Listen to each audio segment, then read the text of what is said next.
In the midst of World War II, the United States found itself not only a key combatant, but also a custodian of prisoners of war. By 1943, the U.S. had established a network of POW camps across the country, housing over 400,000 German soldiers. Among these, Camp Concordia in Kansas was one of the largest, with a capacity of approximately 4,000 prisoners. Situated in the heartland of America, Camp Concordia became a temporary home to German soldiers who had been captured on various fronts in Europe and North Africa. The camp's infrastructure was designed to balance security with the Geneva Convention's requirements.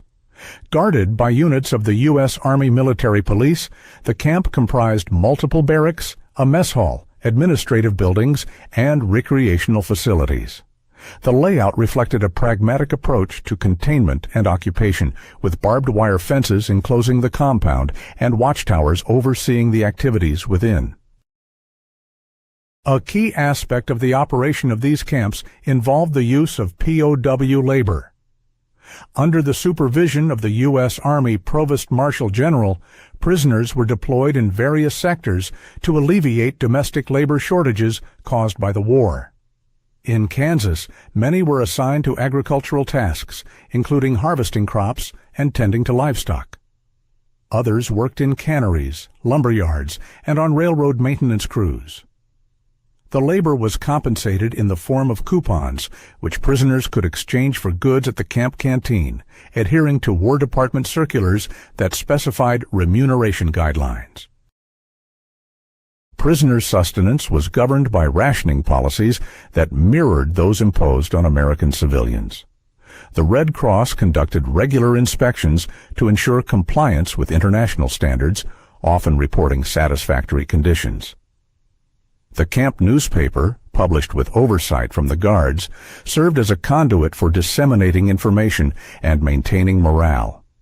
Articles often highlighted educational opportunities facilitated by the YMCA, including language classes and vocational training aimed at keeping prisoners occupied and preparing them for eventual repatriation. In the broader community, civilian attitudes towards the POWs were generally pragmatic, though not devoid of tension. The presence of former adversaries in close proximity was met with a mix of curiosity and apprehension. Incidents of hostility were rare and typically resolved through intervention by military authorities.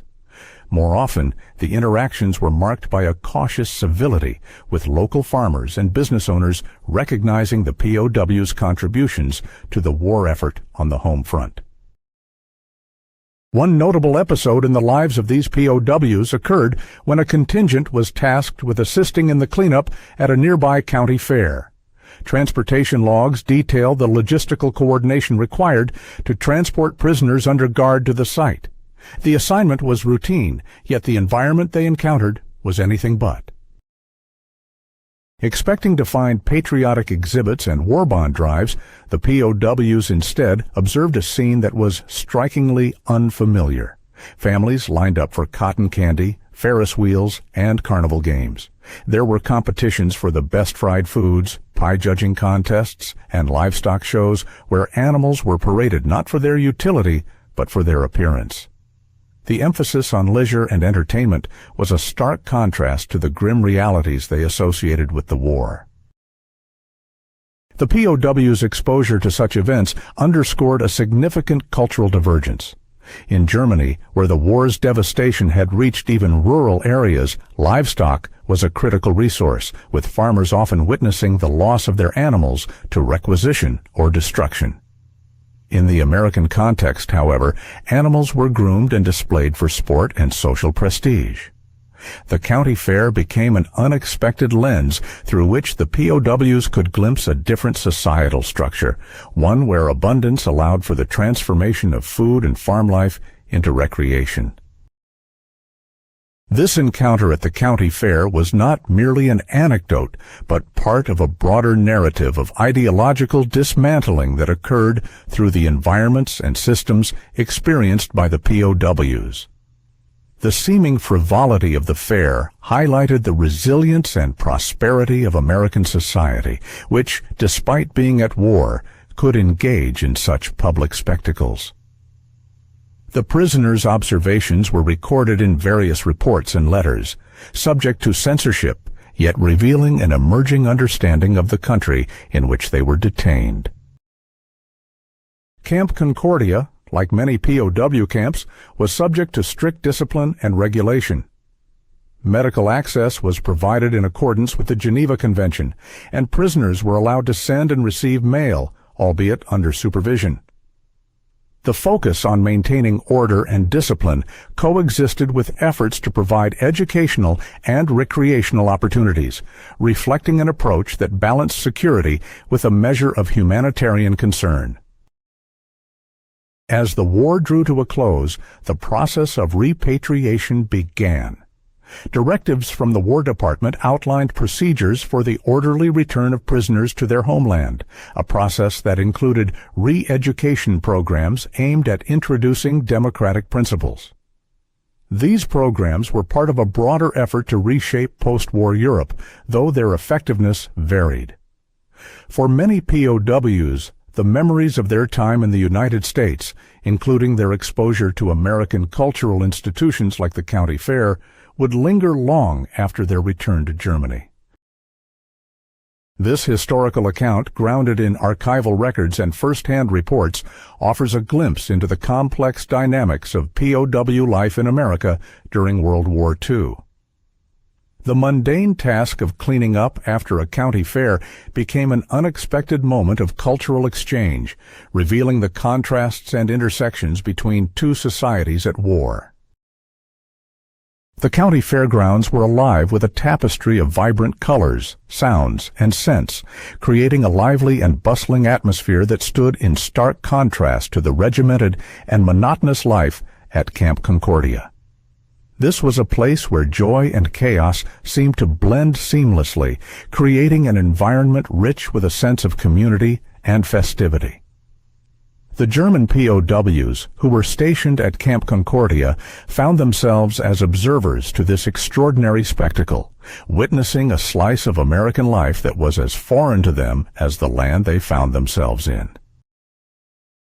From a distance, the POWs watched as American families navigated the winding paths of the fairgrounds, which were lined with an array of booths and attractions. Each stall was more colorful and intriguing than the last, offering everything from handmade crafts to mouth-watering treats. The scene was a cacophony of sounds, the delighted screams of children on thrilling rides, the rhythmic clatter of the Ferris wheel as it spun against the azure sky, and the upbeat tunes played by a local band that provided a musical backdrop to the festivities. The air was thick with the aroma of fried foods, a persistent, invisible fog that enveloped the fairgrounds and teased the senses.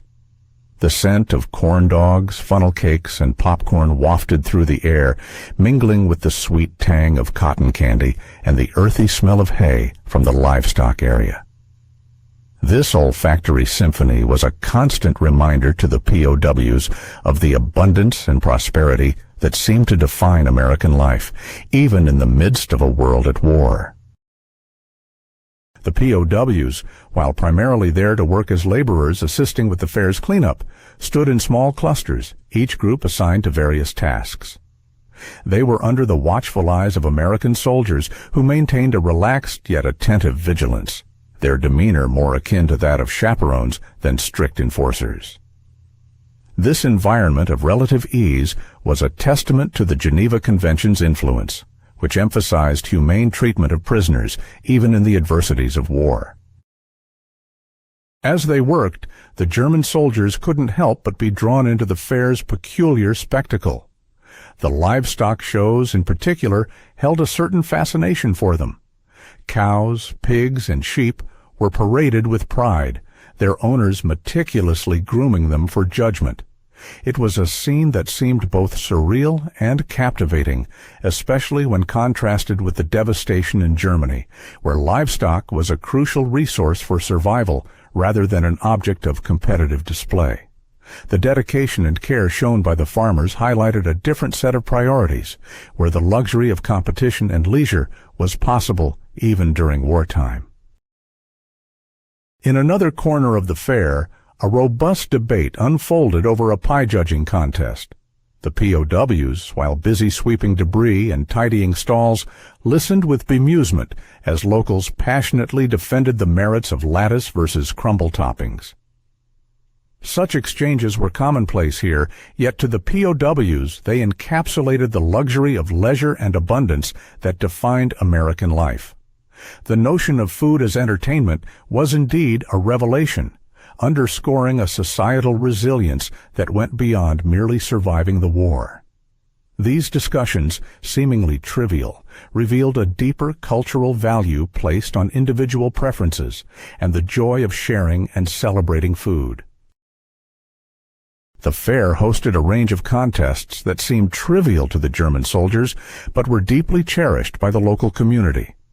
Baking competitions, judged not on sustenance, but on aesthetics and flavor nuances, showcased an appreciation for the finer things in life.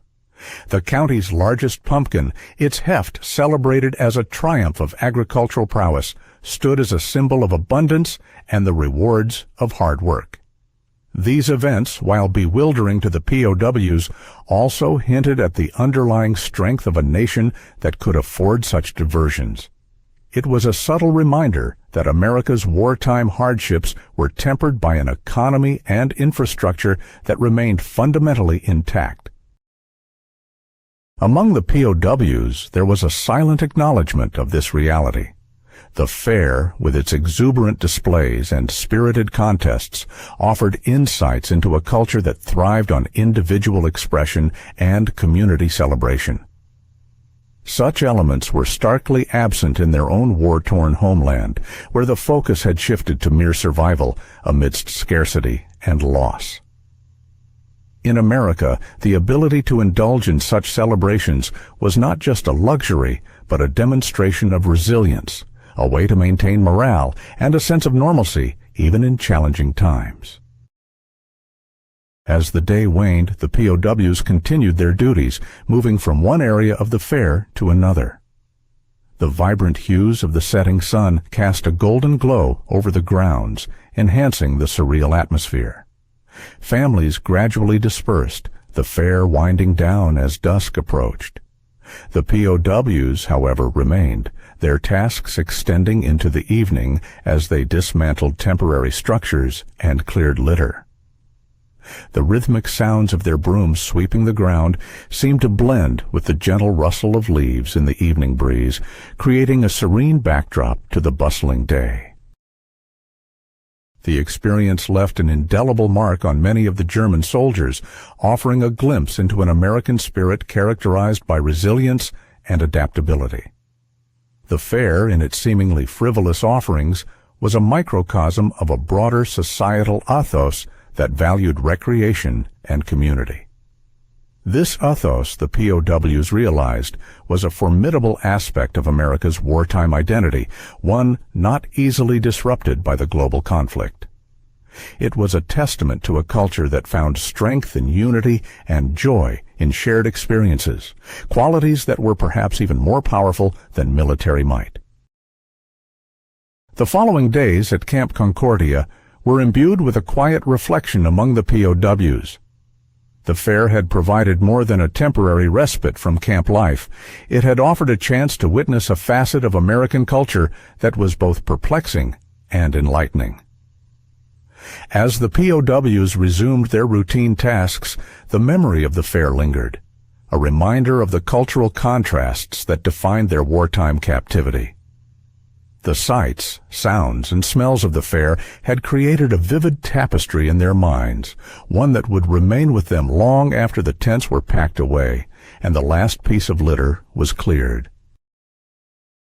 In the broader context of their internment, experiences like the county fair contributed to a gradual, albeit unintentional, re-education of the POWs. These cultural exchanges, though never explicitly aimed at ideological transformation, inevitably influenced their perceptions of the United States. Through such interactions, the POWs gained a nuanced understanding of the values and priorities that shaped American society. They saw a country that, despite its involvement in a global conflict, remained committed to its ideals of freedom, individualism, and community spirit. As repatriation efforts commenced at the war's end, the POWs carried these insights with them. Their time in America, marked by encounters like the county fair, had challenged preconceived notions and expanded their worldview. The cultural exchanges, though fleeting, left a lasting impression, fostering a complex legacy of wartime interaction. For many of these soldiers, the experience at the fair became a symbol of the unexpected intersections of culture and conflict, a reminder that even in the darkest times, humanity could find ways to celebrate life and community. The story of the German POWs at Camp Concordia, set against the backdrop of a Kansas county fair, serves as a testament to the unexpected intersections of culture and conflict. In the midst of war, these prisoners found themselves participants in an unfamiliar societal tableau, one that illuminated the intricate dynamics of resilience and abundance on the American home front. The fair, in its simplicity and extravagance, encapsulated the spirit of a nation that thrived not just on military might, but on the strength of its cultural fabric, a lesson the POWs would carry long after their return to Germany. As they reflected on their time in America, the memories of the fair remained a poignant reminder of the resilience, joy, and community spirit that defined the American way of life. The German prisoners of war, POWs, at Camp Concordia found themselves in an unexpected setting as they were transported to the county fairgrounds. Under the vigilant supervision of camp authorities and military personnel, they were assigned the task of assisting with the cleanup and maintenance of the fairgrounds, a place that had become an integral part of the local community's annual traditions. This task, seemingly straightforward, would unfold into a profound cultural experience for the POWs, offering them a unique perspective on the customs and lifestyle of their American captors. The county fair itself was a vibrant showcase of American life in the midst of a world at war. It provided a rare opportunity for the German POWs to witness firsthand the priorities, pastimes, and communal spirit that defined civilian life in the United States during this tumultuous period. As they worked, the POWs observed a variety of activities, each offering insights into the resilience and optimism of the American people.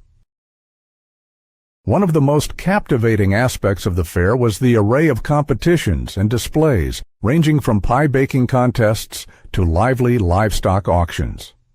To the German POWs, these events initially appeared trivial, yet they quickly realized the depth of community involvement and pride they represented. The pie-baking contest, for instance, was not just a culinary competition, but a celebration of local talent and tradition, with families eagerly gathering to support their favorite bakers and taste the fruits of their labor. The air buzzed with excitement as judges sampled each pie, their expressions of delight or contemplation reflecting the high stakes of this seemingly simple contest. Perhaps the most striking spectacle was the livestock show, a central feature of the fair that drew considerable attention from participants and spectators alike. Farmers and ranchers paraded their finest animals before a discerning panel of judges, the atmosphere charged with anticipation. For the German POWs, many of whom had seen the devastation of farms and the loss of livestock in their homeland, this event was both bewildering and enlightening. In this setting, animals were not merely a means of survival. They were symbols of pride and competition. One POW in particular was struck by this realization. Before his conscription into the Wehrmacht, he had been a farmer, familiar with the rhythms and challenges of rural life.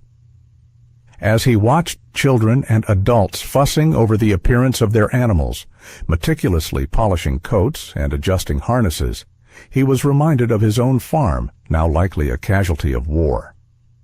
The stark contrast between his memories of desolate, war-torn landscapes and the thriving agricultural displays before him was a poignant reminder of the extent to which the American war effort had shielded its domestic front from the deprivations that plagued Europe. As the day progressed, the POWs continued their tasks amidst the lively proceedings of the fair. The aroma of fried foods, foreign yet enticing, wafted through the air, adding to the sensory experience. The prisoners noted the ease with which American families indulged in these treats, a luxury unimaginable in the ration-stricken environment of wartime Germany. This abundance was a testament to the country's industrial capacity and wealth, even in the midst of a global conflict. The fairgrounds were a hub of activity, featuring various games and attractions designed to amuse and delight. The POWs watched as families lined up for a turn on the Ferris wheel, the brightly colored structure towering above the fairgrounds. The sight of children and adults alike reveling in the simple thrill of the ride was a curious spectacle for the Germans, whose own cultural experiences had been shaped by years of militaristic discipline and austerity. The Ferris wheel, with its gentle motion and panoramic views, seemed to encapsulate the carefree joy that had become a rarity in their own lives. In their interactions with the fairgoers, the POWs encountered a range of attitudes. Some Americans regarded them with suspicion, a reminder of the ongoing conflict and the enmity between their nations. Others, however, displayed a surprising degree of friendliness, offering casual greetings or nods of acknowledgement. These brief exchanges, often wordless, contributed to the prisoners' evolving understanding of American society. A society that, despite its wartime posture, retained a sense of openness and community. As the fair drew to its close, the POWs undertook their final tasks, gathering litter and dismantling temporary structures. The day's events had provided them with much to contemplate. Observing an American county fair had challenged their preconceived notions and exposed them to aspects of civilian life that had previously been obscured by propaganda and wartime rhetoric. Returning to Camp Concordia, the German POWs carried with them a newfound appreciation for the complexities of their captors' society. The fair had offered more than just a glimpse of American leisure. It had revealed the underlying stability and prosperity that characterized the nation. This resilience, embodied in the seemingly frivolous activities of a county fair, stood in stark contrast to the fragility and hardship they had known in Germany. The impact of these cultural encounters extended beyond the immediate experience of the fair. For the POWs, who would eventually be repatriated to a defeated and divided homeland, the lessons learned during their captivity in the United States would resonate long after the war's conclusion. The fair, with its mix of tradition, competition, and community, had become a symbol of the unexpected intersections between adversaries, underscoring the potential for understanding and reconciliation in the aftermath of conflict. In the months that followed, the POWs continued their labor assignments, contributing to the agricultural and industrial efforts of their host nation. The memories of the county fair remained with them, offering a poignant reminder of the cultural differences that separated, yet also connected, the peoples of two warring nations. As the war drew to its inevitable conclusion, these experiences would prove to be an invaluable part of their journey, shaping their perspectives and, perhaps, influencing their roles in the rebuilding of post-war Europe. Thus, the county fair, an ordinary event in the lives of many Americans, had become an extraordinary moment for the German POWs at Camp Concordia. It underscored the enduring power of cultural exchange, even amidst the tumult of war, and highlighted the shared humanity that transcends national boundaries. The fair had offered more than just entertainment. It had provided a window into the heart of a nation, revealing the strength and resilience that lay at its core. The German POWs left the fairgrounds with a deeper understanding of their captors and a greater appreciation for the complexities of American society. They had witnessed a community coming together in celebration, a powerful reminder of the resilience and unity that could emerge even in the darkest of times. As they returned to their routines at Camp Concordia, the lessons of the fair lingered, a testament to the potential for cultural exchange to bridge divides and foster understanding across even the most formidable of barriers. The German POWs at Camp Concordia were accustomed to laboring in the fields, their days regimented by the strict schedules imposed by the camp authorities. Their lives, constrained by the barbed wire fences and watchful eyes of the guards, were marked by a monotonous rhythm of work, meals, and rest. The war, a distant yet omnipresent reality, framed their existence, and their thoughts often wandered to the familiar landscapes of home, the rolling hills of Bavaria, the dense forests of the Black Forest, or the bustling streets of Berlin. Yet, it was within this structured routine that an unexpected break occurred. A task at a nearby county fair, a fair seemingly untouched by the strains of a world at war. The county fair, a time-honored fixture of American life, unfolded as a spectacle of color, sound, and life. The POWs, led by camp guards, approached the fairgrounds with a mixture of curiosity and apprehension. The air buzzed with the laughter of children and the hum of fairground rides, mingled with the sweet and savory aromas of popcorn, hot dogs, and funnel cakes. It was a festival of abundance, a stark contrast to their own experiences of scarcity and loss. The POWs, clad in their simple utilitarian uniforms, stood in stark contrast to the vibrant, carefree atmosphere that surrounded them. Assigned to clean up after the day's festivities, the POWs observed the fairgoers with a mixture of bewilderment and fascination. Families queued patiently for cotton candy, their anticipation a simple yet profound display of leisure unknown to the German soldiers. In their minds, they had expected to encounter propaganda or displays of nationalistic fervor, but instead they were confronted with pie-eating contests, sack races, and livestock shows. Events that seemed trivial, yet were imbued with a sense of community and light-hearted competition. The livestock shows drew particular attention from the POWs. They watched as American farmers paraded their cattle, each animal groomed to perfection, their coats brushed until they shone in the afternoon sun. The pride with which these farmers presented their livestock was not unlike what they had seen in the faces of German farmers, albeit under vastly different circumstances. In Germany, livestock had become a symbol of survival and sustenance, their worth measured in the weight of milk and meat they could provide during times of food rationing. Here, in America, livestock was a testament to agricultural prowess and, perhaps, a kind of sport. The realization was profound. A society that could afford to transform food and agriculture into entertainment was not fragile. It was resilient and, in its own way, formidable. One POW, a former farmer himself, recalled the sight of German farmers weeping over the loss of livestock, animals that had been lifelines during times of food rationing and scarcity. The scenes of farmers with their prized cows, pigs, and sheep, each animal a symbol of hard work, dedication, and hope, were stark reminders of home for this POW.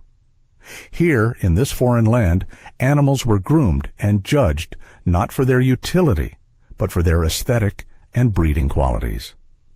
The realization was profound. A society that could afford to transform food and agriculture into entertainment was not fragile. It was resilient and, in its own way, formidable.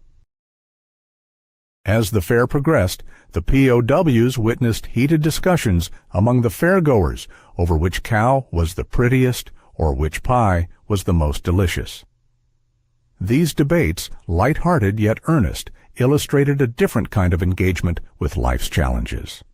The POWs, conditioned by the stark realities of war, found this focus on leisure and enjoyment both absurd and enlightening.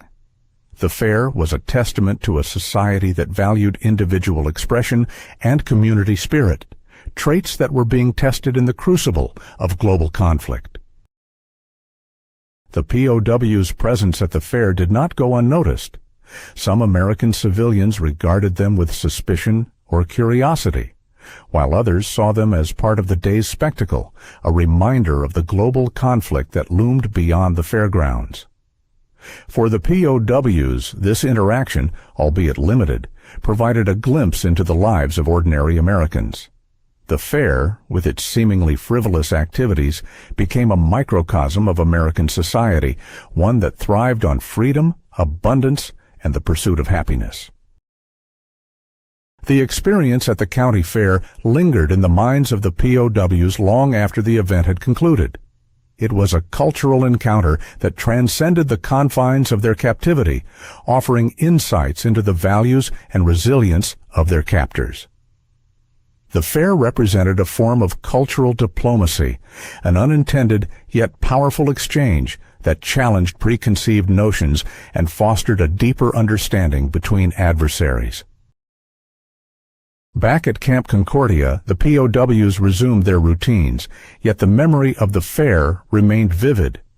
Conversations among the POWs often returned to the fair's peculiarities, the fried food competitions, the pie judging, and the unbridled enthusiasm of the fairgoers.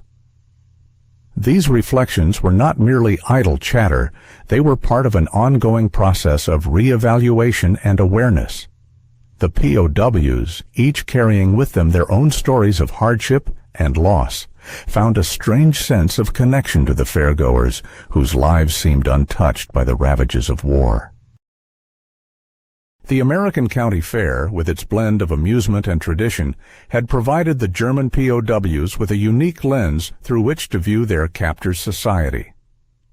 It was an experience that underscored the complexities and strengths of American life, a society that, despite being at war, could still celebrate and engage in the seemingly mundane joys of life. As the seasons changed and the war continued, the lessons from the fair endured. The POWs, while still bound by the confines of their captivity, carried with them a newfound appreciation for the cultural nuances of their surroundings.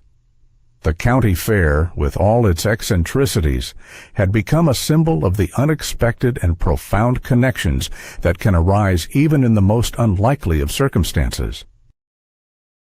In the broader context of the war and its aftermath, the experiences of the German POWs at the county fair served as a reminder of the power of cultural exchange. It was a testament to the resilience of human spirit and the capacity for understanding and reconciliation, even amidst the divisions of conflict. The fair was more than a fleeting event. It was a lasting impression, a moment of clarity in an uncertain world. The POWs, having glimpsed a world so different from their own, found themselves contemplating the possibilities of peace and understanding. In the midst of a war that had torn nations apart, the county fair stood as a beacon of hope, a reminder that even the smallest acts of cultural exchange could pave the way for healing and reconciliation. For the POWs, the fair was a transformative experience, one that would linger in their memories long after the war had ended, a testament to the enduring power of human connection. As World War II came to a close, the process of repatriating prisoners of war began in earnest. The German POWs at Camp Concordia, having spent years in the United States, prepared for their eventual return to their homeland. The War Department outlined a systematic repatriation process, emphasizing orderliness and efficiency. For the prisoners, this transition was met with a mix of anticipation and uncertainty, as the realities of a war-torn Germany awaited them. The experiences at Camp Concordia, including their time at the county fair, had left a lasting impact on the prisoners. These interactions provided them with insights into American society, characterized by its resilience, abundance, and communal spirit.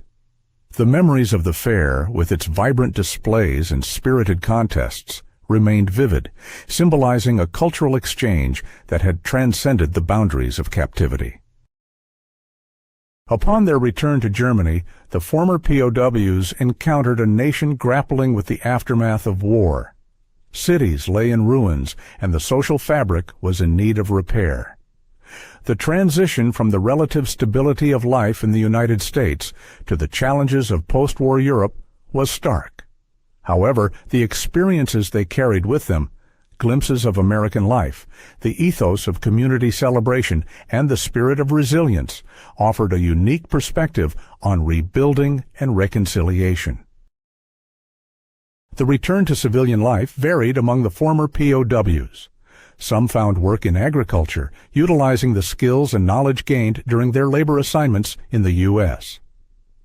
Others pursued opportunities in emerging industries, contributing to the economic recovery of their homeland. The exposure to democratic principles and cultural values from their time in America subtly influenced their roles in the rebuilding process, fostering a broader understanding of cooperation and community involvement. In the years that followed, the legacy of the county fair experience persisted. For many of the former POWs, it served as a reminder of the unexpected intersections of culture and conflict, highlighting the potential for understanding and reconciliation in the aftermath of war. It demonstrated that even in the darkest times, human connections could bridge divides and foster a sense of shared humanity. The story of the German POWs at Camp Concordia and their brief yet profound encounter with an American county fair underscores the enduring power of cultural exchange. It serves as a testament to the resilience of the human spirit and the capacity for growth and understanding, even amidst the adversities of war. As these former prisoners contributed to the rebuilding of their nation, the lessons learned during their captivity remained a guiding influence, shaping their perspectives and actions in the years to come.